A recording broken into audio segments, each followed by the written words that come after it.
when the Kundalini rises, you actually can see the movement of Kundalini. There have been many people who have been talking of Kundalini awakening. Actually, none of them who say so have shown the rising of the Kundalini. The reason being, the Kundalini never rose. The Kundalini only rises when there is somebody who is already enlightened and who knows the job of rising the Kundalini.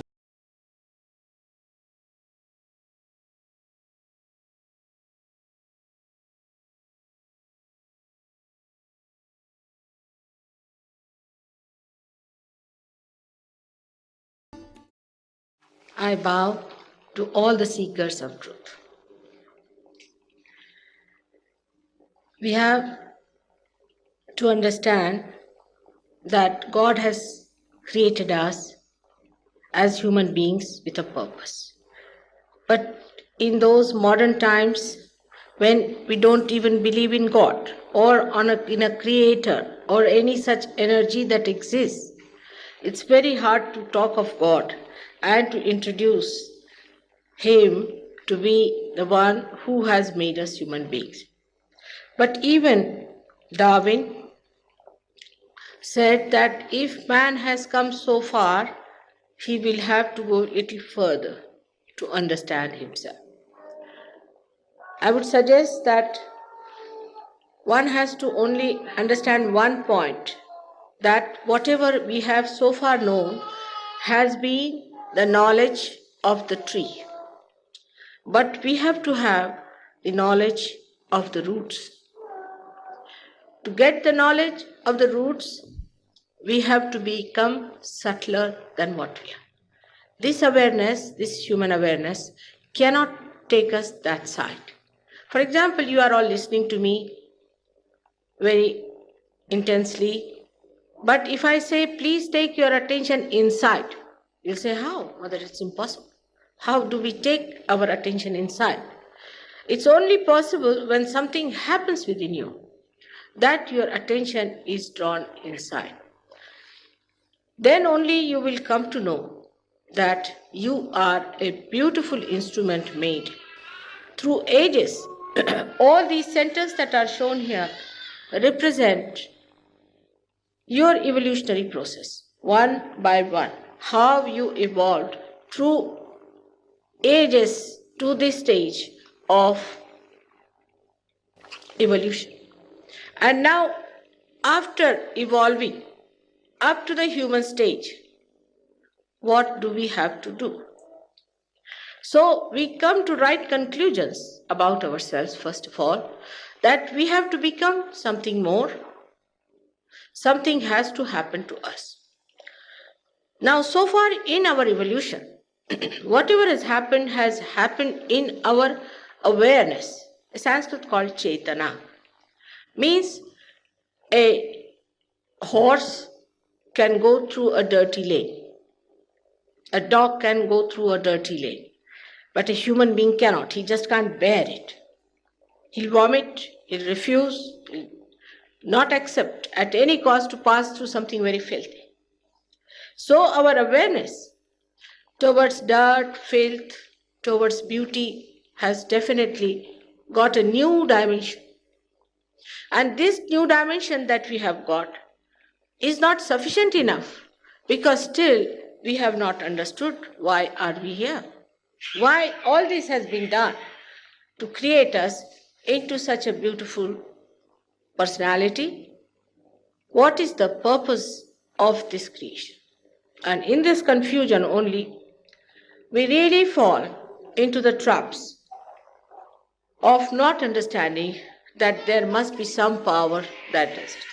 It is very easy to deny the power of God, because who is there to challenge it? Or who is going to say that how dare you deny? Supposing you have a policeman, he is elected by you, so you cannot overthrow him, or you have to listen to him.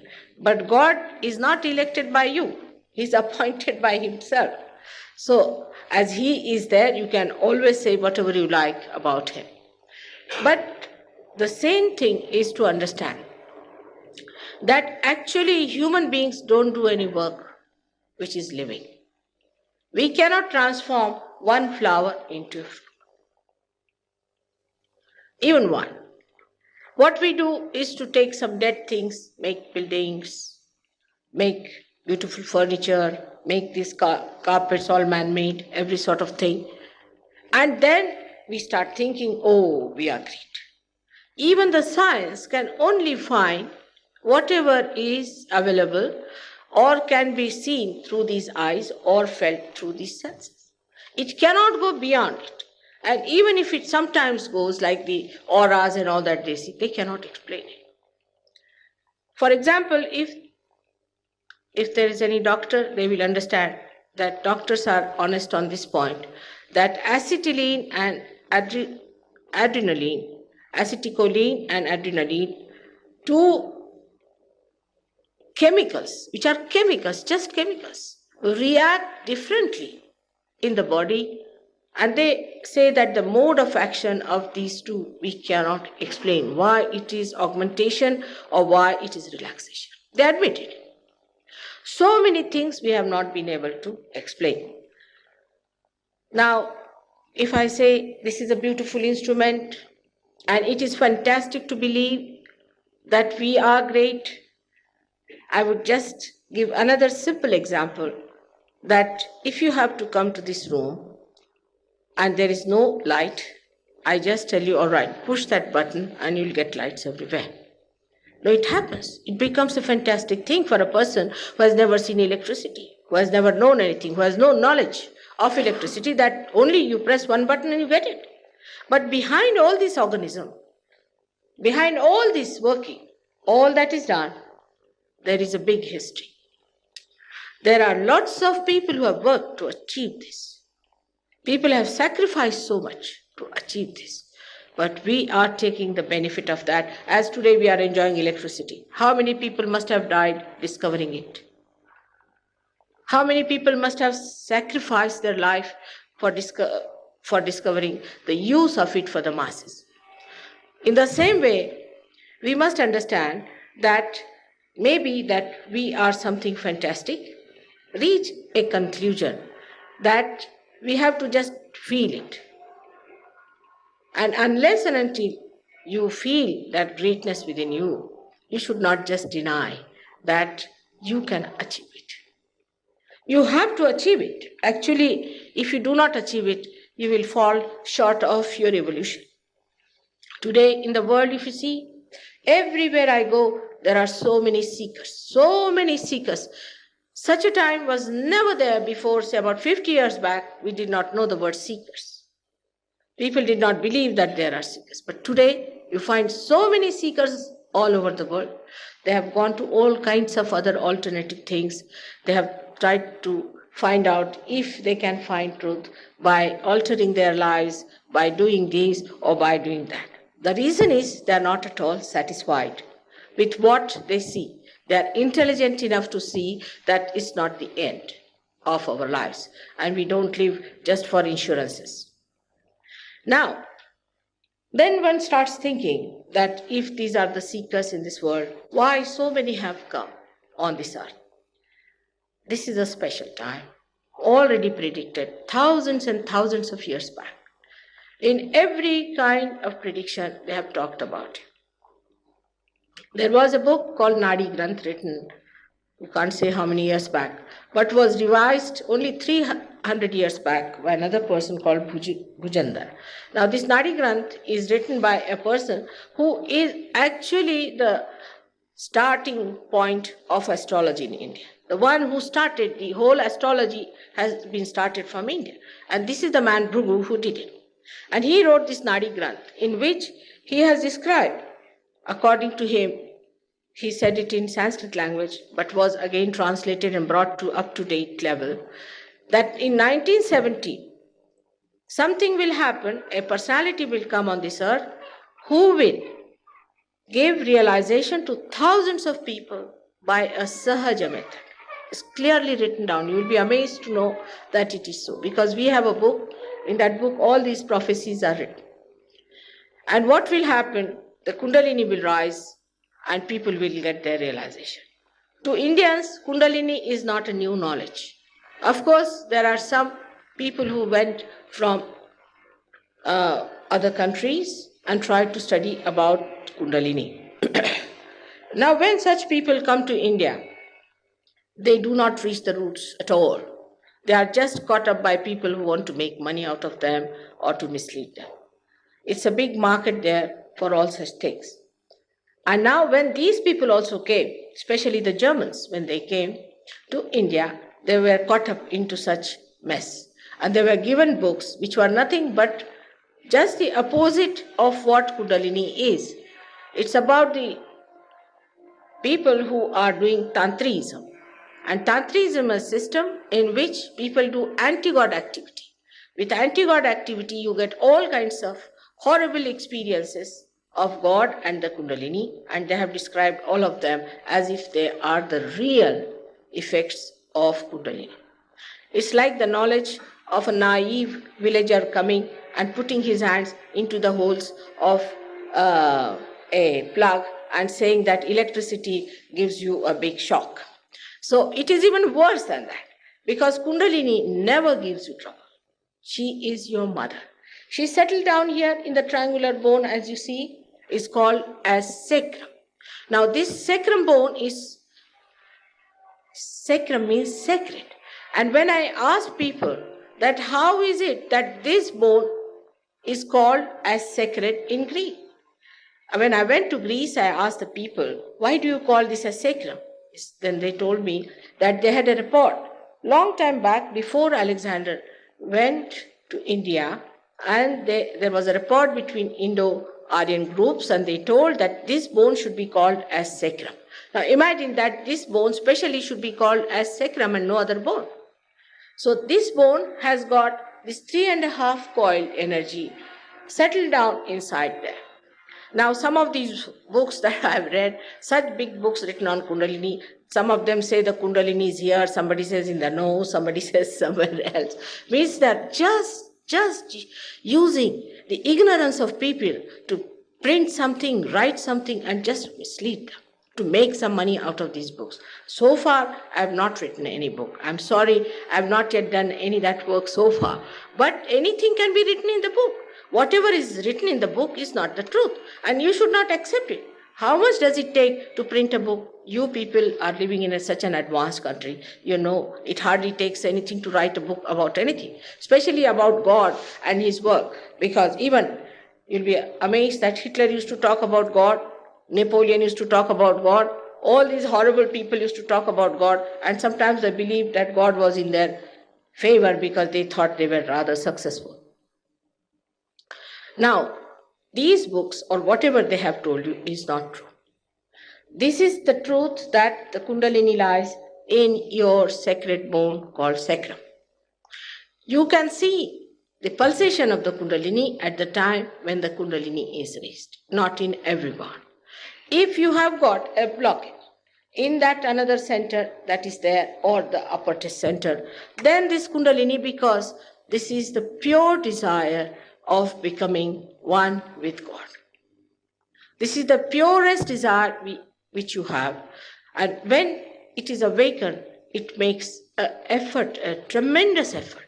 But I have seen some people have Kundalinis which are just hurt, like a beaten up snake. It just tosses its head on all the sides and tries to get out, but it cannot, because the gentleman or the seeker who has got this Kundalini within himself, his own mother, has hurt her so much that she cannot raise her head. She is very tired and she wants the supply of more energy to rise. So, when people are here, I have to tell you one thing, that it's nice that you have come for realization, you should take it. But you can't demand it. You can't demand it. For today, I've found one gentleman was just shaking before me like this, all the time.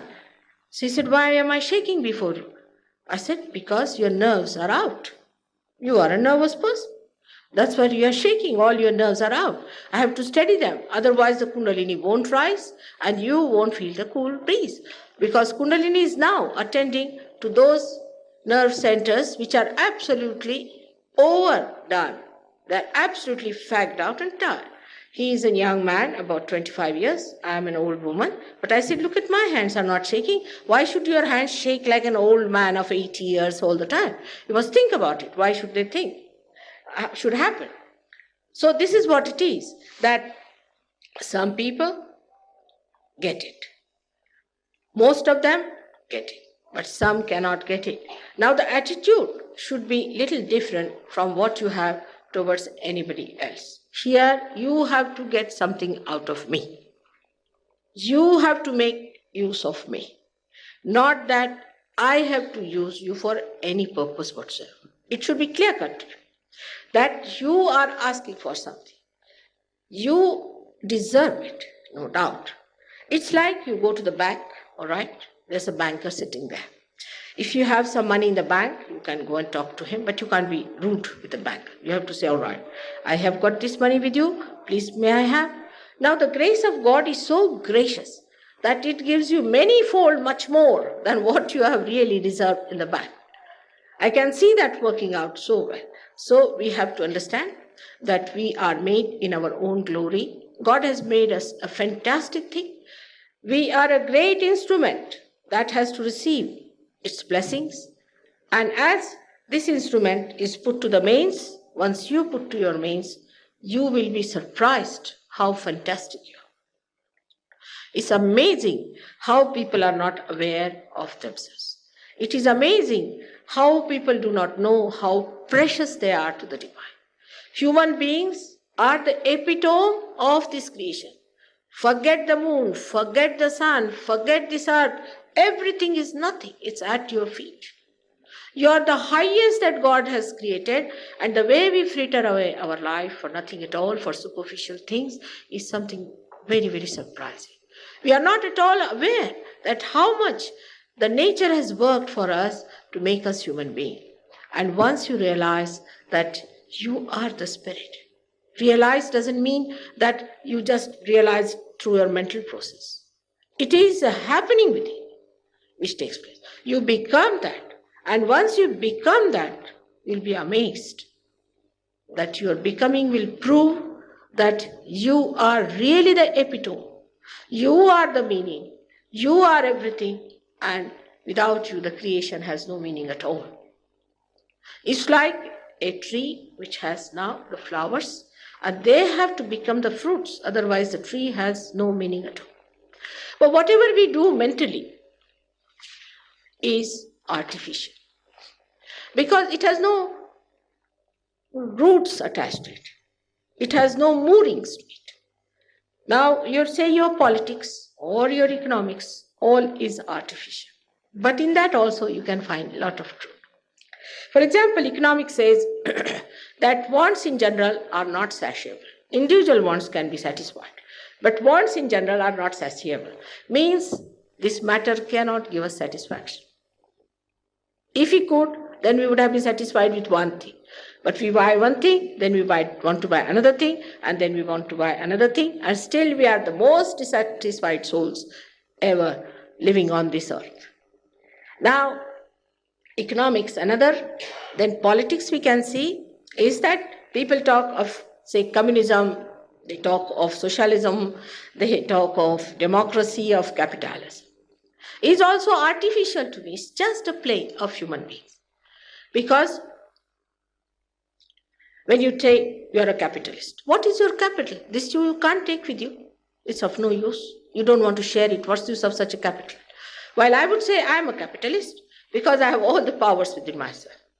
And I'm the greatest communist because I can't live without sharing it. I just can't help it.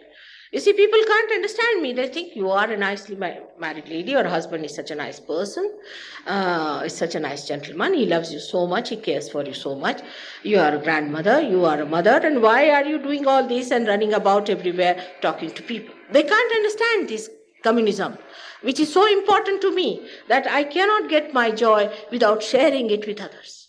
It's something which people have to gradually take in, and once they take in, they become themselves. It's my job that I have to give you what you have. It's your own. I do not do anything about it. It's your own. All you are built in that way. Only thing what I do, like a candle which is enlightened, can enlighten any other candle which is ready. But some people will escape saying, I'm not ready. Now you let me find out if you are ready or not. That's another side of it. Mother, we are sinners. We are not ready. Now you let me do the job for you. I may be able to put the candle right. Why do you condemn yourself? This is the other side of it. Sometimes people get into ego moods, and sometimes they get into such a super ego mood that they say, Mother, oh, we are no good, we are sinners, we have done this, we have done that. Now forget it.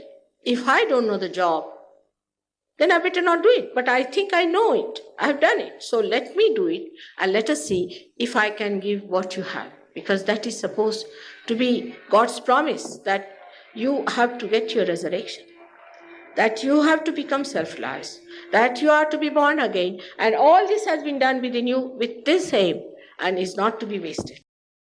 Now, how I cure people and what happens, actual curing is not at all my job. It's just a byproduct by which you get cured completely. Because once you get to your absolute and you get to the source, which is all pervading, which starts flowing through you, then your problem is solved. You never get exhausted, you never get upset. It's all solved. The whole energy works it out. So the compassion that people talk of, that we are very compassionate and we are very peace-loving and all that, is so superficial. This is the compassion that it works. It works, it doesn't talk, it just works. This is the peace that exists, that you feel, is expressed within you. And without a person of that caliber, if he stays with other people who are turbulent, who are volcanic, who are violent, they become peaceful. It works. That's what it is. You must know that whatever people are saying to you, it must work. Like going to other gurus, to other people, you should know that it has not given you any power of your own. Leave alone whatever they have to say about me. I am this, I am that, I am that. Forget it. What I am saying, what are you? You have to receive your own significance. You have to understand your own meaning.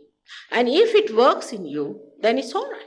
That's what you should ask anyone if you go to and say that, can you give me my own powers, not your powers? You may be very great and you might be doing something. But people are so ridiculously superficial, that a person, if he buys 58 Rolls Royce out of the money of loots that they have out of these people who go to them, we think, oh, he has 58 Rolls Royce. Such a man can impress these English who could not be impressed by anything else if he has a big cavalcade or a big procession or these 58 looted Rolls Royce on the road. Then people say, oh, what a guru he is, he's got 58 Rolls Royce. I must condemn all these devilish people who have ruined so many seekers because they are seeking truth. They are my children. They are my own. I know. I feel very sorry for that. You don't know how much I want to work that I should save all of them. But I also should tell you that this is your mistake. You misunderstand. You don't know that you can't pay for your realization. You can't pay for God. Christ was bought for 30 rupees is a very good example to understand. He was bought to be killed.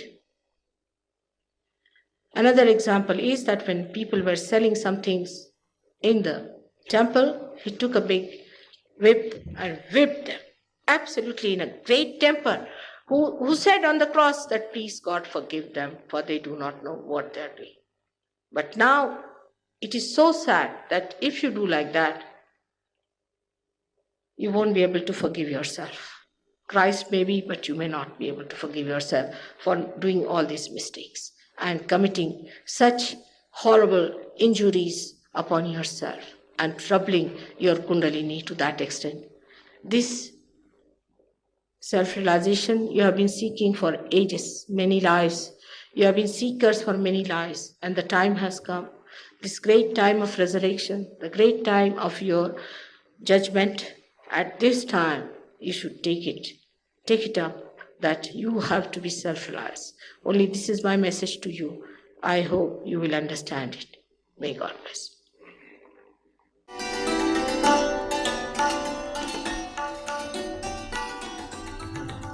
Just put your hands.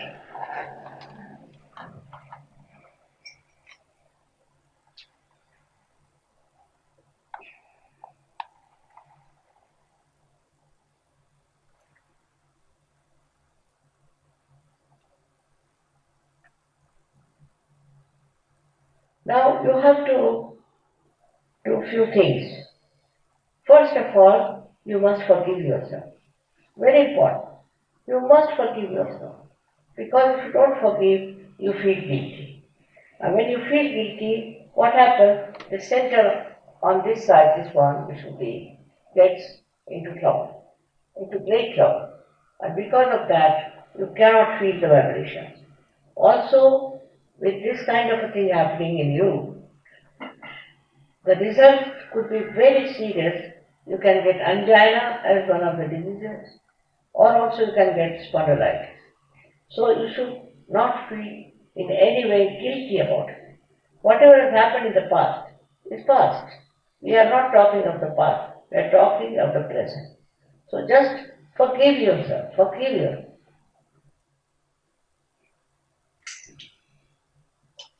Now, second thing you have to do is to forgive others. It's very important. But they say it's very difficult to forgive others. Whether you forgive or don't forgive, actually don't do anything. Logically you don't do anything. But if you do not forgive, then you torture yourself for nothing at all and play into the hands who have troubled you. So best thing is to forgive. Leave them alone. Just forgive them. It's very important because if you do not forgive, the center here where I put the red mark, which is known as the Agya Chakra, gets into trouble. And it's a very constricted chakra. So to open the chakra, best thing is to forgive.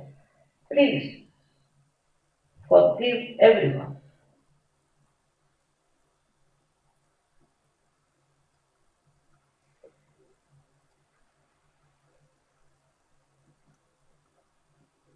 Forgive yourself and forgive everyone. Now you can close your eyes if you want to and bend your head a little. Now put your right hand towards me and with the left hand you see if there's a cool or a hot breeze coming out of your fontanelle bone area, which was a soft bone in your childhood. Please put your hand up, not away, but up and moving it on sides to find out if there's a cool breeze coming out of your fontanelle bone area. It could be also hot. It could be hot if you have not forgiven others and not forgiven yourself. It could be hot. It doesn't matter. Please see for yourself with your left hand if there's a cool breeze coming out of your head.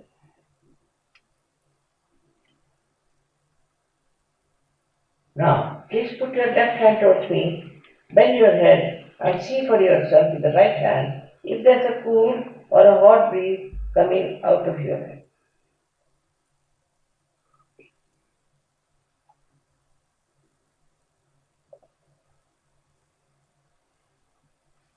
Once more, again, once more. Again, put your left hand on top of your forehead, bend your head. On top of your head, on the fontanelle bone area, just see if there is cool or a hot breeze coming up. If it is hot, please forgive yourself and forgive others. Please bend your head. See for yourself if there's a cool or a hot breeze coming out of your fontanelle bone area, which was a soft bone in your tongue.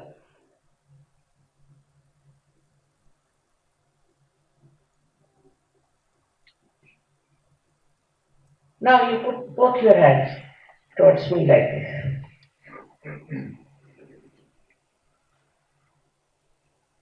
And see for yourself. If there is a cool or a hot breeze coming in your hand, on your fingertips, or on the palm, just see for yourself.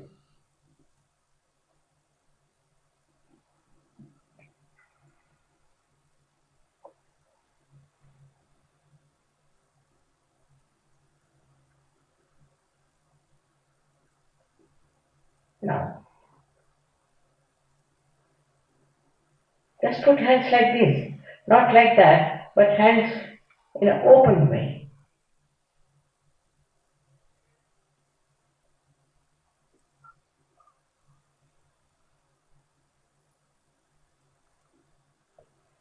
Now, all those who have felt cool breeze on the fingertips or on their palms or out of their fontanelle bone area or hot breeze, please raise both your hands. Please raise both your hands. Most of you, most of you. May God bless you.